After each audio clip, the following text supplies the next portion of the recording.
সেমিফাইনালে আর্জেন্টিনা সব সমালোচনার জবাব যেন মাঠে দিল আলবিসেলেস্তেরা। চাপ, উত্তেজনা আর শেষ মুহূর্তের নাটক। বিশ্বকাপের কোয়ার্টার ফাইনালের এই ম্যাচে ছিল সবকিছুই। নির্ধারিত 90 মিনিটে 1-1 সমতায় আটকে ছিল আর্জেন্টিনা ও সুইজারল্যান্ড। ম্যাচ যখন পেনাল্টির দিকে এগোচ্ছে ঠিক তখনই 112তম মিনিটে হুলিয়ান আলভারেজের এক দুর্দান্ত ফিনিশে বদলে দেয় ম্যাচের পুরো গল্প। যোগ করার সময় লাউতারো মার্টিনেজ শেষ পেরেকটি ঠুকে 3-1 ব্যবধানে জয় নিশ্চিত করেন।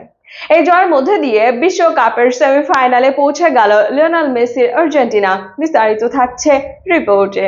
112তম মিনিট, কোটি কোটি আর্জেন্টাইন সমর্থকের অপেক্ষার অবসান। হুলিয়ান আলভারেজের সেই এক গোলেই ভেঙে পড়ল সুইজারল্যান্ড আর বিশ্বকাপের সেমিফাইনালে উড়ে গেল আর্জেন্টিনা। বিশ্বকাপ 2026-এর কোয়ার্টার ফাইনালে ফুটবল প্রেমীরা দেখলো এক দারুণ নাটকীয় ম্যাচ। নির্ধারিত 90 মিনিটে দুই দল 1-1 সমতায় থাকলেও অতিরিক্ত সময়ে অভিজ্ঞতা, ধৈর্য ও আক্রমণ ভাগের কার্যকারিতায় সুইজারল্যান্ডকে 3-1 গোলে হারিয়ে সেমিফাইনালে জায়গা নিশ্চিত করেছে লিওনেল স্কালোনির আর্জেন্টিনা। এখন শিরোপা থেকে মাত্র 2 ধাপ দূরে বর্তমান বিশ্ব চ্যাম্পিয়নরা। ম্যাচের শুরু থেকে বলের নিয়ন্ত্রণ নিজেদের দখলে রাখে আর্জেন্টিনা। মাঝমাঠে দ্রুত পাস আদান প্রদান এবং দুই উইং দিয়ে ধারাবাহিক আক্রমণে চাপে পড়ে সুইস রক্ষণ। সেই চাপের ফল আসে 10তম মিনিটে দারুণ এক দলগত আক্রমণ থেকে আলেক্সিস ম্যাক আলিস্টার গোল করে আর্জেন্টিনাকে 1-0 ব্যবধানে এগিয়ে দেন। গোলের পরও আক্রমণের গতি কমায়নি আলবিসেলেস্তেরা। তবে সুইজারল্যান্ডের গোলরক্ষক এবং রক্ষণভাগ বেশ কয়েকটি গুরুত্বপূর্ণ মুহূর্তে দলকে বাঁচিয়ে রাখে। বিরতির পর বদলে যায় ম্যাচের চিত্র। পিছিয়ে পড়েও হাল ছাড়েনি সুইজারল্যান্ড। ধীরে ধীরে তারা ম্যাচে ফিরে আসে এবং আক্রমণের তীব্রতা বাড়ায়। 67তম মিনিটে ড্যান এন্দোয়ে দুর্দান্ত ফিনিশে সমতায় গোল করে সুইস শিবিরে নতুন প্রাণ ফেরান। গোলের পর দুই দলই জয়ের জন্য মরিয়া হয়ে ওঠে।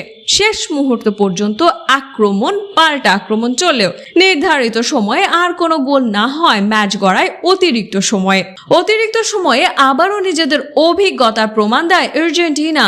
ক্লান্তির মাঝে ধৈর্য ধরে সুযোগ তৈরি করতে থাকে তারা। অবশেষে 112তম মিনিটে আসে সেই মাহেন্দ্রক্ষণ। বক্সের ভেতরে বল পেয়ে হুলিয়ান আলভারেজ অসাধারণ এক ফিনিশে বল জড়িয়ে দেন জালে। সেই গোলে 2-1 ব্যবধানে এগিয়ে যায় আর্জেন্টিনা আর গ্যালারিতে শুরু হয় উচ্ছ্বাস। গোল হজমের পর সবকিছু উজাড় করে আক্রমণে ওঠে সুইজারল্যান্ড, কিন্তু সেই সুযোগ কাজে লাগিয়ে যোগ করার সময়ে 120+1 মিনিটে লাউতারো মার্টিনেজের দ্রুত গতির এক পাল্টা আক্রমণ থেকে তৃতীয় গোল করে ম্যাচের সব হিসাব শেষ করে দেন। শেষ বাঁশি বাজার সঙ্গে সঙ্গে উদযাপনে মেতে ওঠেন আর্জেন্টিনার খেলোয়াড় ও সমর্থকরা। এই জয়ের মাধ্যমে বিশ্বকাপের সেমিফাইনালে পৌঁছে গেল আর্জেন্টিনা।